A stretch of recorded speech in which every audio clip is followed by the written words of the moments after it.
Hello, good people. Suzie Yule Diadem, living positively regardless. Doesn't matter the point at which you are in life, but with low positivity all the way. Joseph Njeru. Yes. The son of Midamo. Okay.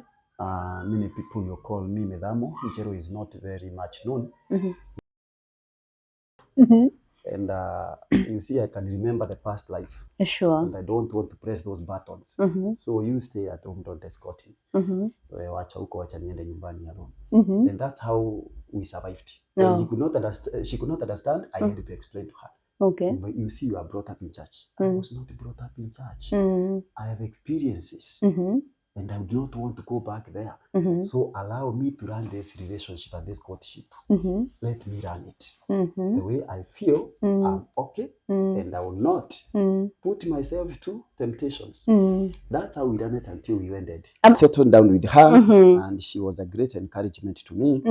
Because sometimes I would feel like my dark past is drawing me. Yeah. But then she encouraged me. In fact, she's the one who gave me once of comfort when she taught me, you see, the Bible says that when you come into Christ Jesus, you become a new creature.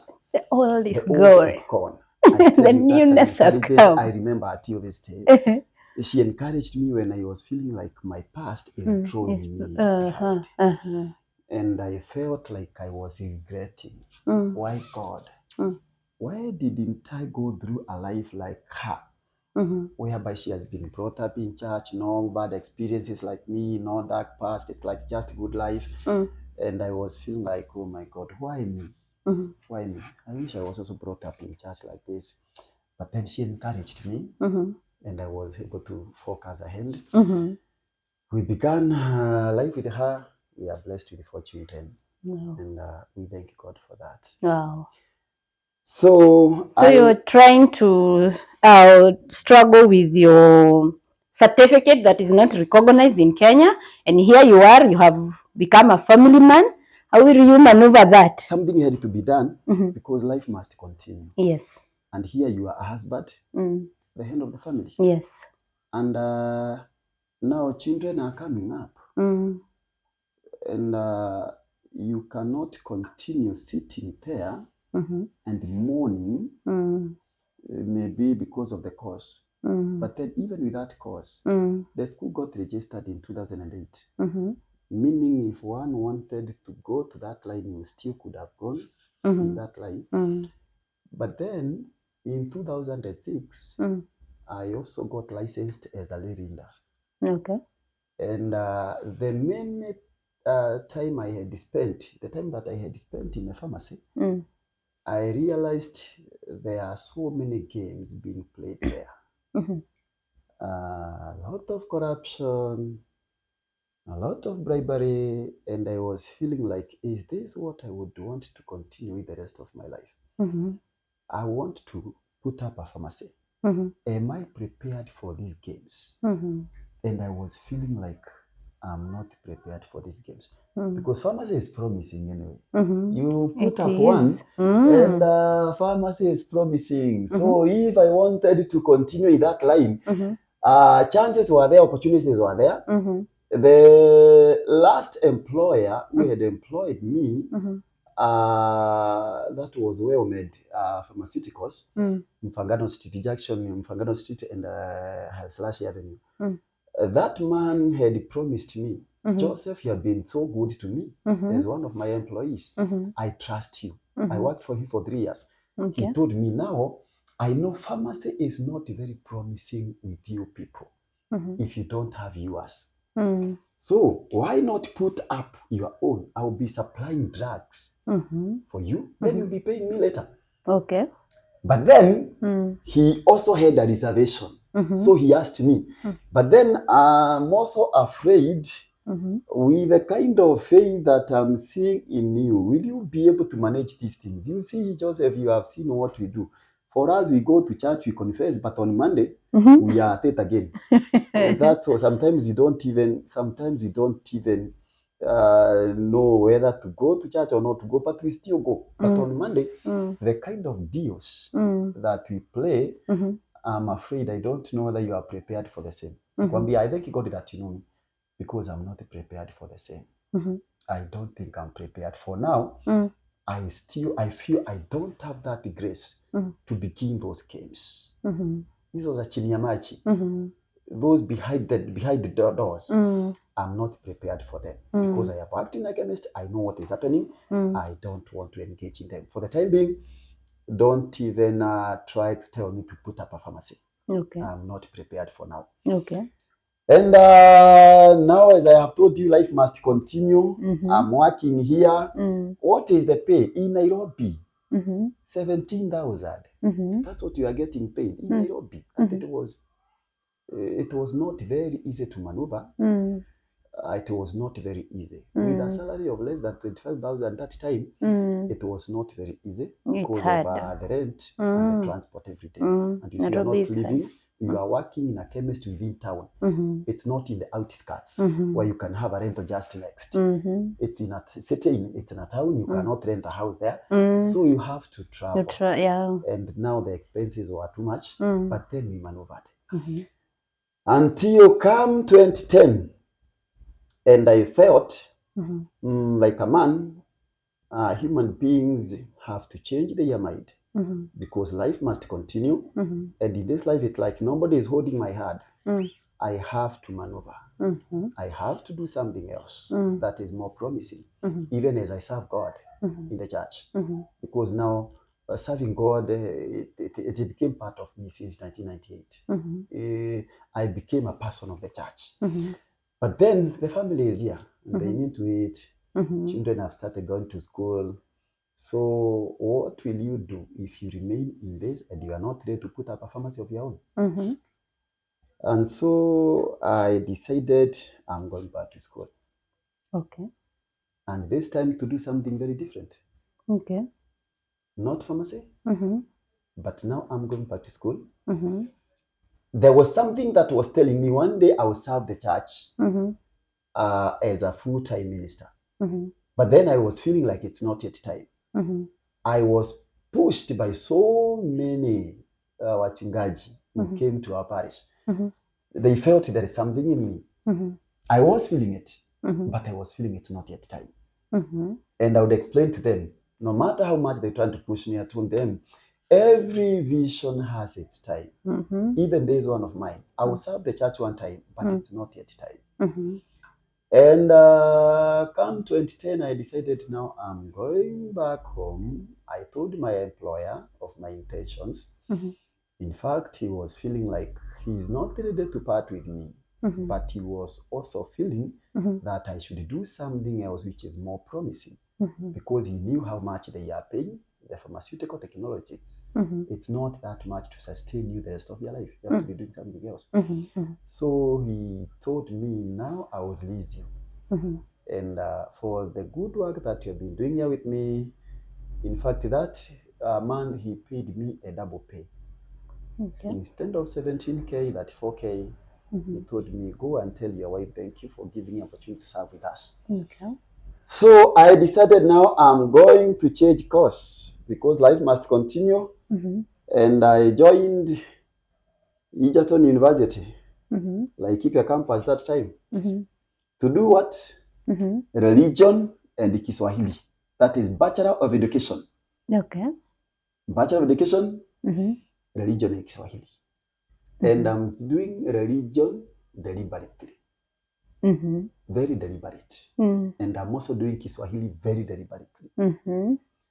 Unfortunately, those people who do psychology, they will know because sometimes we were given a test in the class and the lecturer noted those of us who shall not remain in teaching.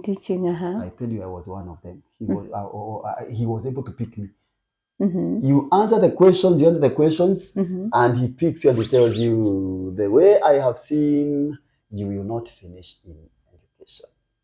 It's like you are going somewhere else. And I felt I would not accept, but I knew within me, it's true, I'm going somewhere else. So I joined the university. Same thing, I had to depend on the society, on people, fundraisers. I'm a product of the society. By the way, I value society because I would not say it is my siblings or my mom who have took me through this education. It has been me, my God, and the society, and God giving me good people like the Reverend Francis Mwai, who took me to college, and he was able even to conduct fundraisers for me, even when he was not in my parish, even when he was transferred to Jokeni. He was able to conduct a fundraiser for me and even to become a guest so that I can complete my education. He did that 2 times. Okay. So we have walked this journey with him. Even when I joined the university to do Bachelor of Education, he was with me. He stood with me. Those fundraisers, they have their challenges, backlash from the society. People you ridicule, they will say all sorts of things. They will insult your wife, they will insult your children, they will tell you so many things, but I had to block my ears because I know what I want. There is a Kikuyu saying that says, Mudo tari yake ndari ngoro. And because I don't have that financial ability to educate myself, I have no problem even if they gossip, even if they insult me, as long as when I call them upon, they will give me something to go on, I'll press on. And so I had to close my ears until I finished. By the time I was finishing, I was already in Jaga Boys teaching as a trainee teacher. Okay. I'm in school and I'm also teaching. Okay. So they first absorbed me as a peer teacher. Okay. And I began teaching there. I registered with the TSC. I taught at Jaga Boys for 7 years. The pressure of serving as a full-time minister is still there. But then I was feeling I would not want to join a theological college without an invitation. I was feeling it's the church that should feel that it needs people. But I will not go to a college to become a priest like I did when I went to Kabete and when I went to Laikipia University. I was feeling this church thing is different. It is them who should feel they need me. And so they invite me. And so that one, I had sworn within myself, I will become a full-time minister. But until that time, when I shall hear or see an advert from the church inviting me to go and do theology. And so I had to wait. And the waiting was long. Even as I served in school, teaching secondary school, being the Christian Union, Jaga Boys for 6 years, and serving the church as a lay leader. Until come the year 2017. 2017 was a difficult year for me. A very difficult year for me. You see, the decisions that I'm making, they are affecting my family. Because you cannot continue being in school throughout. You are going through this pressure with your wife. Maybe she expected a more focused person who knows what he wants. And it's like he feels like this man does not know what he wants. And it's like it's from one school to another. And you don't have the money. You are depending on people. But then she could not tell me, speak out. Because she felt like this man, when he decides to do something, there's no need trying to oppose him because he will go ahead. He will still do it anyway. So, akaachana nayo. And come 2017, and I began feeling like I don't want to continue teaching. Okay. A very bad feeling, lack of contentment. And that one was so painful to me. One day I had to close my CU patron office and I wept. I prayed and I wept. And I had to ask God questions. What is happening? When I want to get settled in pharmacy, you bring discontentment. Because even in pharmacy, I could have gotten settled. Yes. But it's like it's like this is not the destination. I'm trying to settle, and it's like I get a very bad feeling, discontentment. I don't want to go to work. And it's like, now what is this? Then I join education. And education, I was feeling like, now I'm okay. In fact, with education, I was feeling like I'm ready to teach the rest of my life. Serving as a lay reader, I'm okay as a lay reader. I'm okay. I'm serving as a Christian Union patron. So there's no need to focus on joining full-time ministry because it's like, I'm okay. I'm serving God. I'm serving the Church of God. Yes.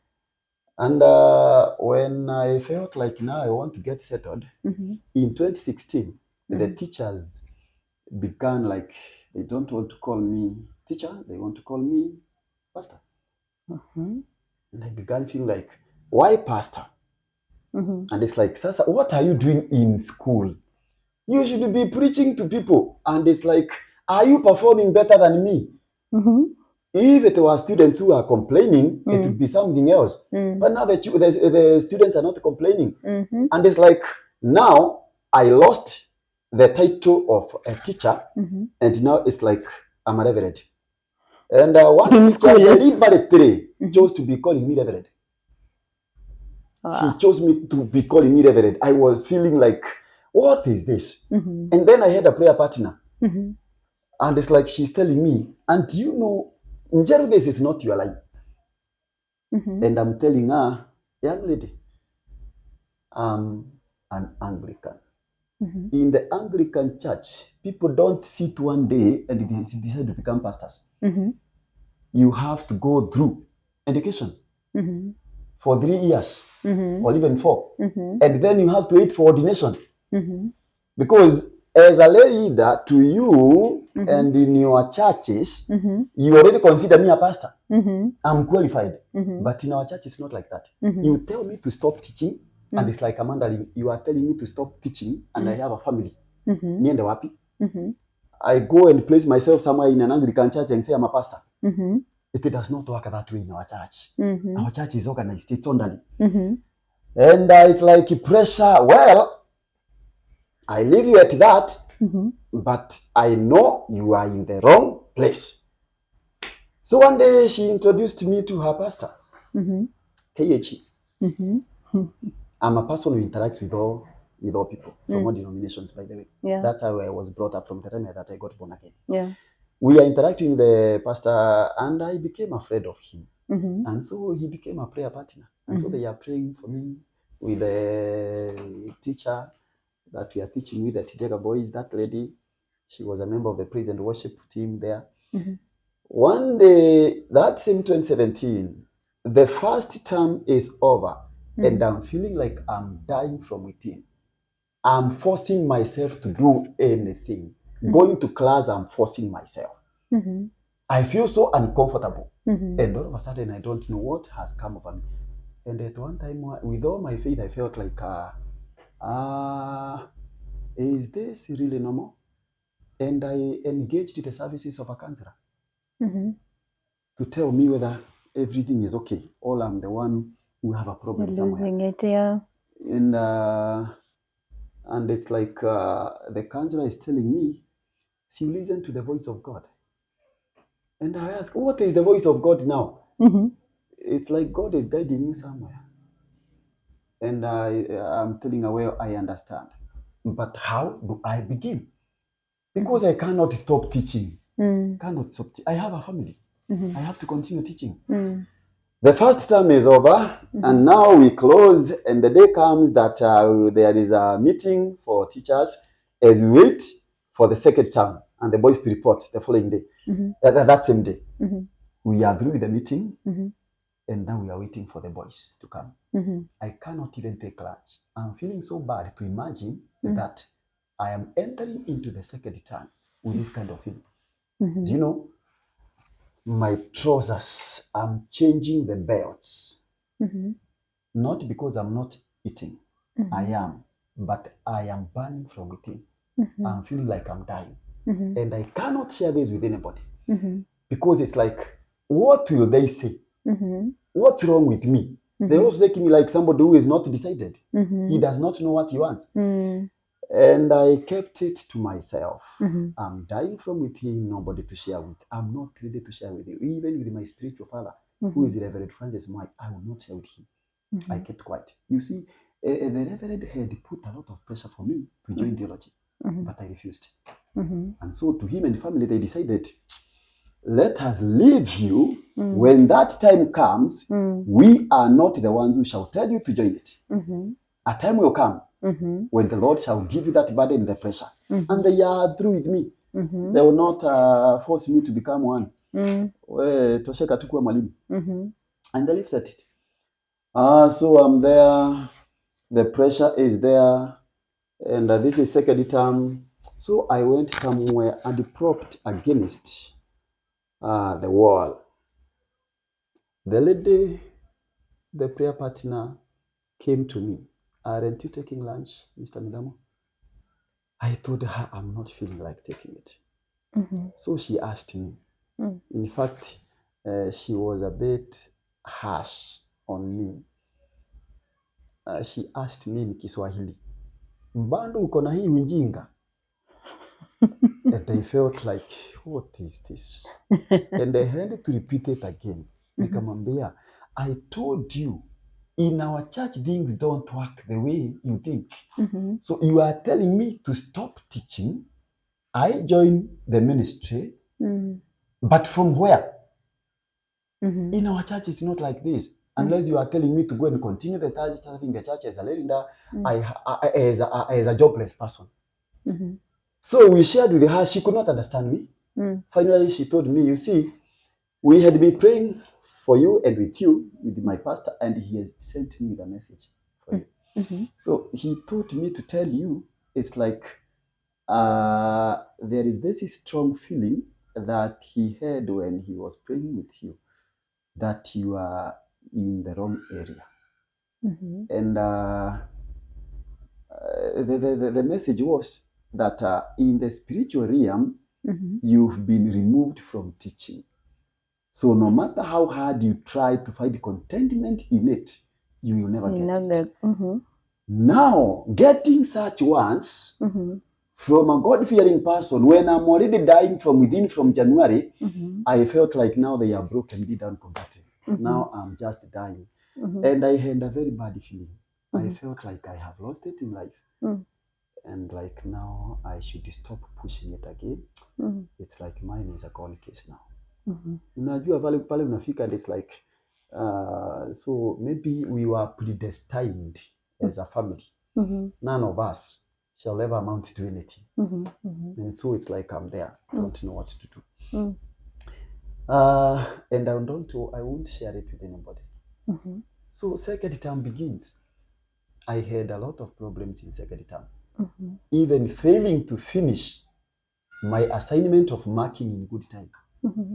Something I never did for the 6 years. Now it's like I'm the one who is getting last in finishing marking my papers for the students. And I was feeling I'm losing it. Now it's like I'm losing it. There's no enjoyment, no contentment. I'm feeling also myself that it's like you are in the wrong place. And I felt completely I'm in the wrong place. At that time when you are feeling the voice telling you you are in the wrong place, no contentment, you can imagine how I felt when one day in our area, they want a chief. There's no chief. And so a public baraza is conducted. And it's like the DO is given my name. That whether I will become a chief. And I felt, good Lord, what is this now? There's no contentment in teaching. And now this is another area, Joseph becoming a chief. And it's like, Pana, this voice is not from God. Now, and I began asking for prayers. I felt now, unless somebody else pray for me. You felt there are demons following you. I started now partners, and I consulted, that time I consulted my spiritual father. Do you know what he told me? I have been serving with so many assistant chiefs and the chiefs, so it's not a wonder. And I felt like, I will not listen to you. Once again, we differ. I'm not ready for it. I will not tell you anything, but I'm not ready for it. I sought people to pray with me until I called one police officer, an administrative police, who was an inspector at that time. And I told him what I'm feeling and what has come over. And he told me, Njero, I know you. Don't try come into this line. Aliniambia, this line begins from the president down there. And information has to flow from down there up, from top there to top down there. And you can't block the flow. And because I have grown up with you, I know you will try to block the flow. With your holier than that kind of thing. You will try to block the flow. Don't dare block this one. I'm in it. I joined this as a born-again Christian. I also confess it, but I can tell you some things that we do, we have to do them. And so he told me, and if you want to doubt, he told me, let me discourage you from coming into this line. You know which is your line. Joseph, you know your line. You know it very well. And that is your line. Stick to it. You are a preacher. Stick to that. Because in this area, if you try to block, something very fishy might happen to you. In fact, he told me something that I got afraid. What if one day you just enter in your house and you find there is fake money? By the time you try to think where this fake money has come from, we shall be there with cameras. And we shall make it public. In fact, he told me, after that, even your bishop will never like you. With fake money. He will never like you. So this line, stop it. Don't come into this line. And I felt like that. We have agreed with that one. So I felt I'm not ready for it. Come July 2017, God answered my prayer, because I would say that God answered my prayer. I was sent into one of our parish churches to preach as a lavender, and I heard an announcement that the bishop is calling for people interested to do theology, and they should not go to the college. They should pick the admission letters from the office. And I felt it's like, now is the time. Now is the time that I have been looking for. Now it's the church that needs us. And something within me told me, now this one is like, I think it's the church that is going to educate us. So this one will not be difficult, like going to Kabete and to like keep university. That's what I told myself. And it's like I consulted some few people, and it's like they had the same feeling. They were feeling like maybe it used to happen where the church used to do cost sharing with those students who passed the interview to join Kabare. And I felt like now I'm okay. I can be able to do cost sharing, because I'll continue working at Jega Boys, though under the same pressure. I can try to educate myself. I pay part, and maybe the church pays the other part. And I felt like now is the time. And so I decided to go and apply. I applied. At that time, my wife was not aware of what I'm doing. I have not even told my spiritual father, Venerable Francis Mwai. He's not aware, and I would not tell them. I will not tell mom anything, because I will not be burdening her. So I will not share it with anybody. I was called for the interviews. I waited for the interviews. I was interviewed. And the interviews were not very easy. They were very difficult. The questions that we were bombarded with, it's like I was saying, it's like they are dissecting you. They want to know whether you are called, you are not called. And look at the person studying before them with the certificates, diploma in pharmacy, certificate, Bachelor of Education, Religion and Kiswahili. this same person has so many other certificates. He also has a certificate from another theological college, having done missionary practice. And it's like this person now is coming, he wants to do another one, theology. And it's like the panelists cannot understand this man also. And it's like they are afraid this man will not get settled even in church. It's like he's on the move going somewhere else. And they bombarded me with the questions. Until I proved to them that the first time that I had applied to do theology was in 1998. That early. And so it has been in me. I've not just decided to come and apply for this out of nowhere. It has been in me, but I have been feeling like it's not yet time. And so my certificates are there, and I am telling myself that the church is going to pay for our fees. That's when it dawned on me that I am putting myself and my family into another fix, financial fix, which I was not prepared for. When I was told by the chairman of the panel, by then Venerable Chidikon Sendi, he was the chairman, and he asked me the question, facing me directly, Joseph, how do you intend to be paying your fee? And I felt like paying? I thought this now is a church issue. And I told them, the way I understand, it's like the church will be doing cost sharing for us. And since I'm still teaching, I'll be paying the other bit. And the chairman told me, Joseph, there is no such arrangement. You are taking care of the whole part of the fee. And it's like, my God, again, another financial fix that makes me even look foolish. Even before my family. They don't understand me. Again, back to the society.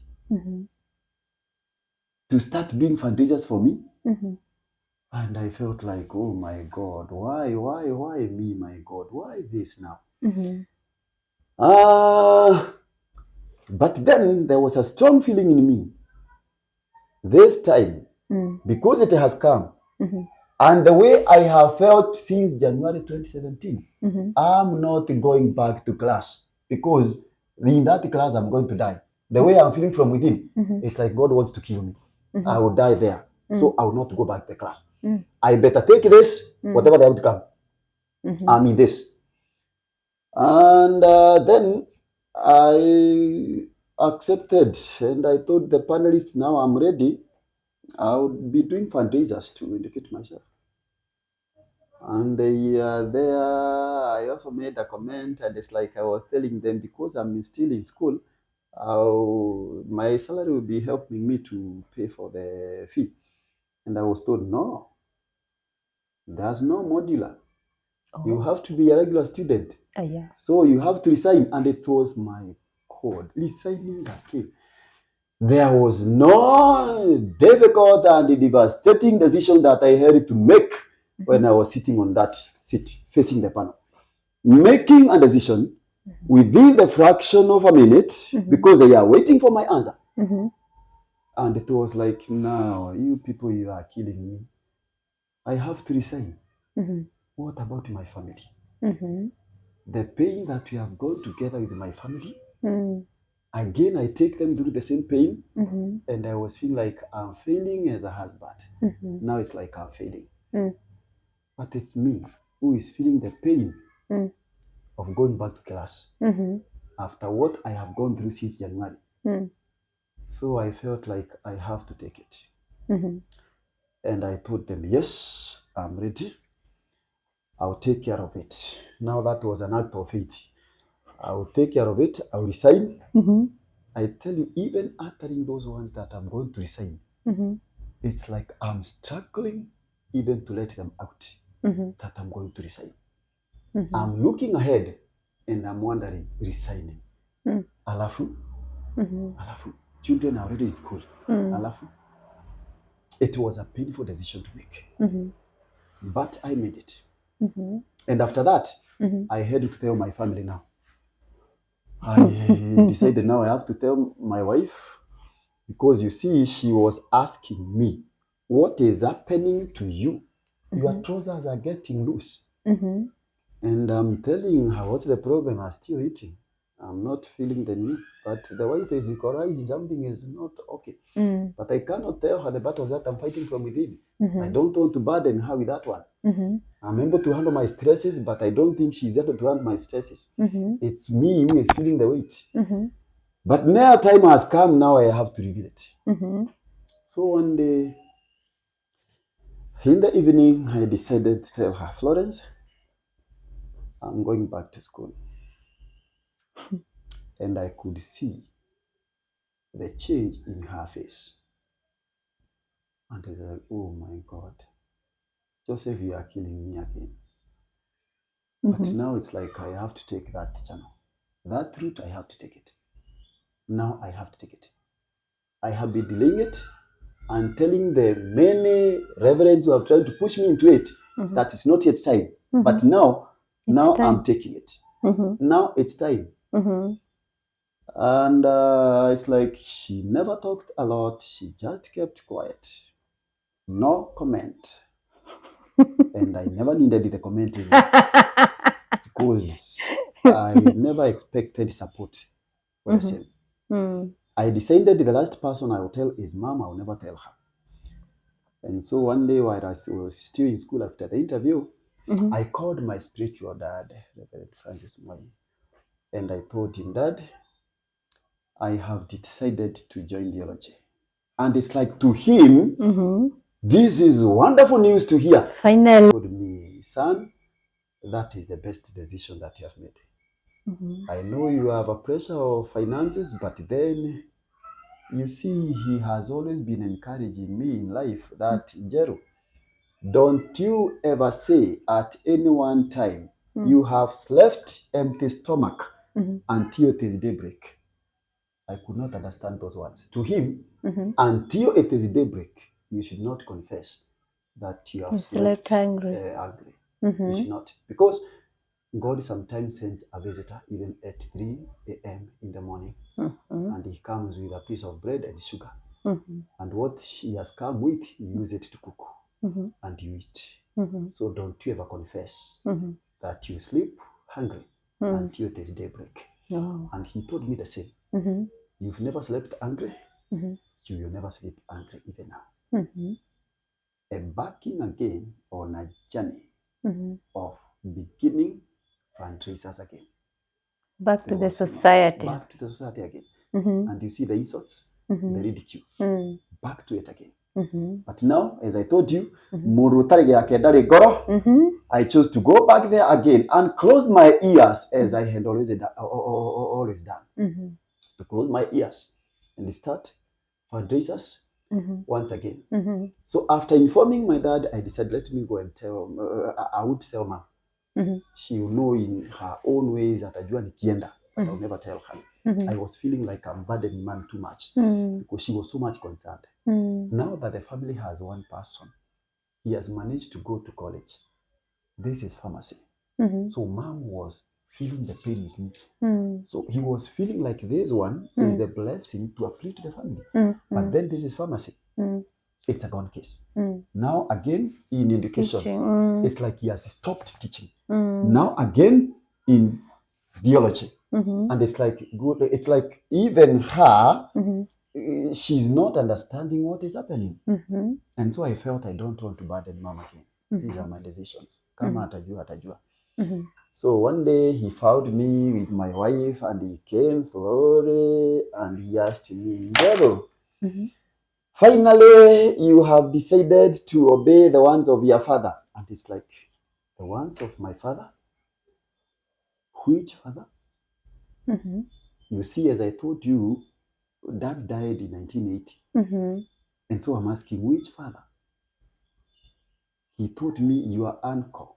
My uncle was a leader. But he had passed on by the time I was joining theology.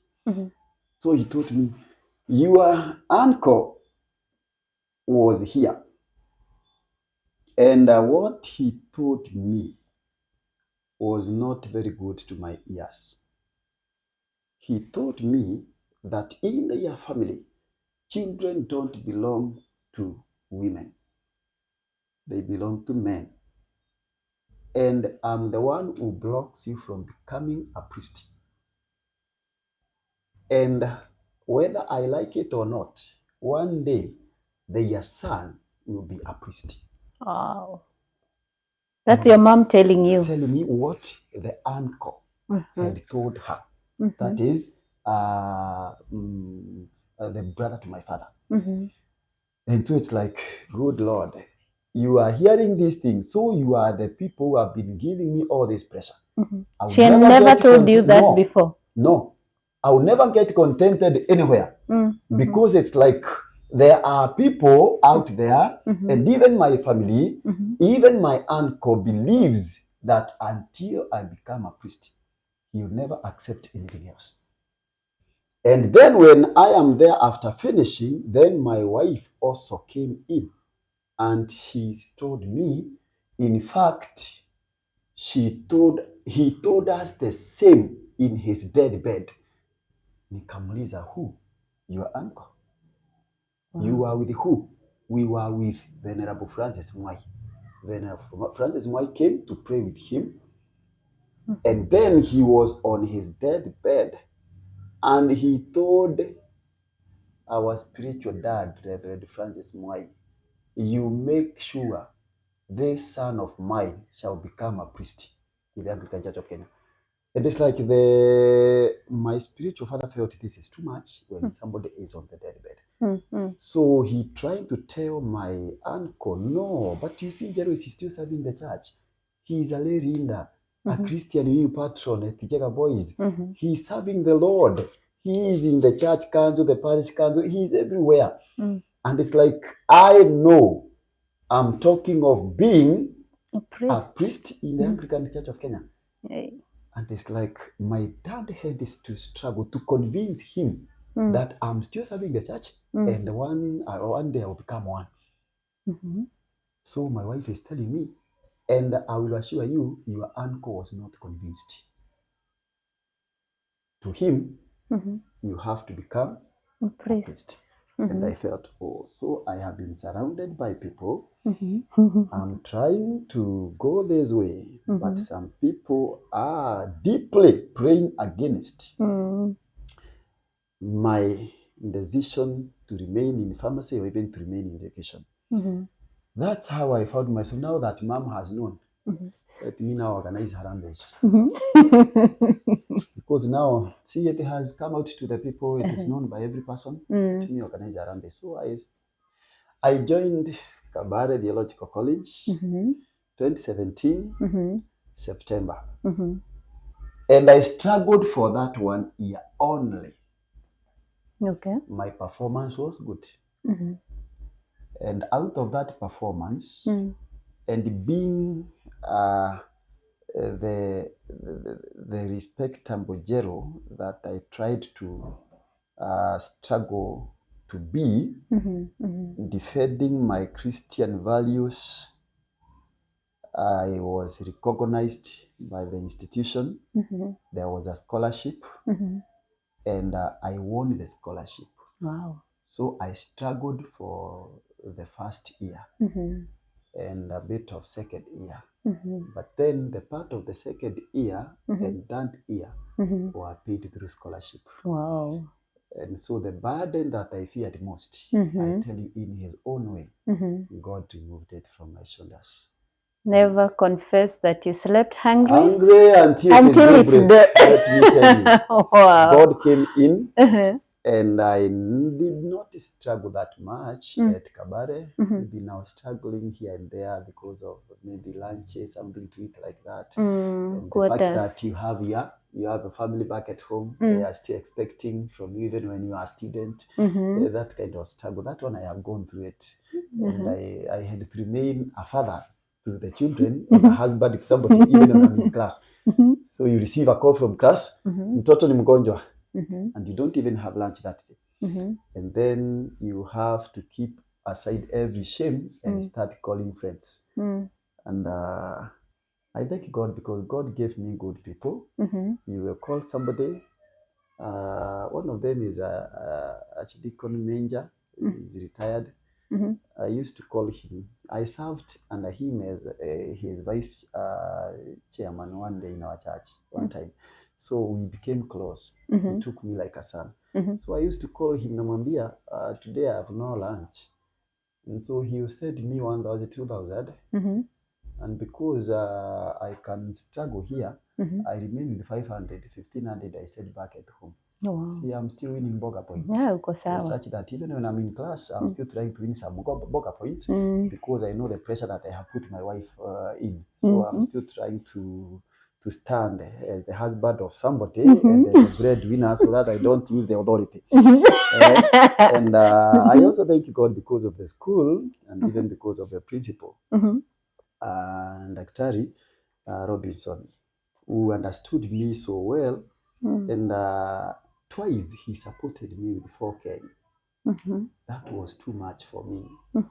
And with 4K, I would only take 1,000, then 3,000 I sent back at home. Wow! Don't you think those? You were like, Flo, I'm sending you some money you can manage.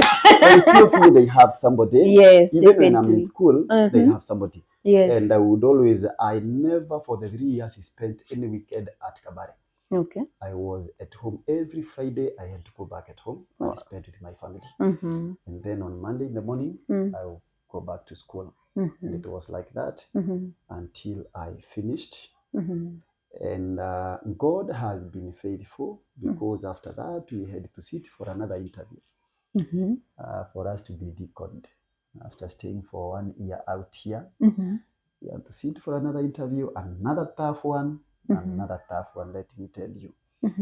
And by God's grace, I managed to pass the interview. And I was deaconed in year 2021, October.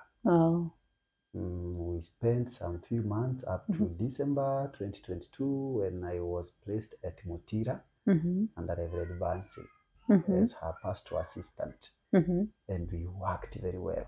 I served the people and the institutions there, Mutira Girls, Karanjobe Secondary, and Mutira Primary. Every morning, that is from Wednesday, Thursday to Friday. I was in school every morning, and it was good. So after 6 months, in his own way, God, in his own way, decided that I'm mature enough to become a vicar, to be given a parish, even when I'm a deacon. And so, in his own way, I was placed at Gedwaini parish, where I served very well with those people, and we interacted very well. And now you see, when you accept the call, you are ready to be sent. So for me, when the sending officer, who is my bishop, says go, I will go. As long as where he's sending me there are people, I will go. Okay. And since in this life, I have maneuvered so much in this life, there's no difficulty that I cannot face, I tell you. Susan, there's no difficulty that I cannot face. And sometimes where people are seeing challenges, I don't see them. Sometimes people may feel like, where you have been taken, it's like, and it's like, what have I not seen? What have I not seen? I'm ready, I'm prepared, I'm handed. In those courses I was doing, they have exposed me. I have a way of dealing with people. I have a wider knowledge now. I understand the people of God the way they are. And I don't try to force them to change by force. The one who should change them by force is God, not me. So I love the people of God the way they are. Wherever I'm sent, I will love the people of God the way they are. Sometimes one may feel these people are like this, are like this. Sometimes I don't like listening to those stories. God has sent me to those people the way they are, and He wants to use me to transform them. He will do it. So it's mine to obey the call. When Bishop says go, I will go.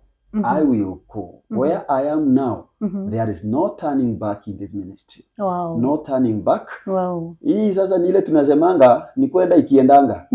Sasa moving is moving. For me, that the Lord is holding your hand.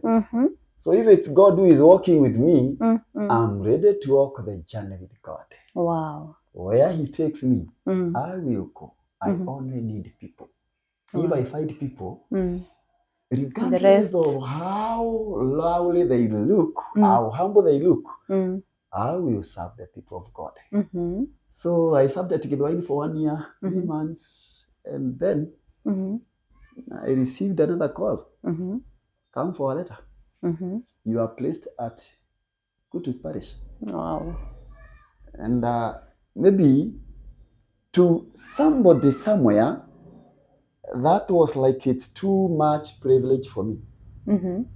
But for me, Kutus Parish is like any other parish. Because God is sending me to people. He is sending me to people and the people's needs. One time I was reminded by Venerable Sandy that people's needs are the same wherever you go. Wherever you be taken, people's needs are the same. The needs of the people at Gidwain are the needs of the people at Kutus.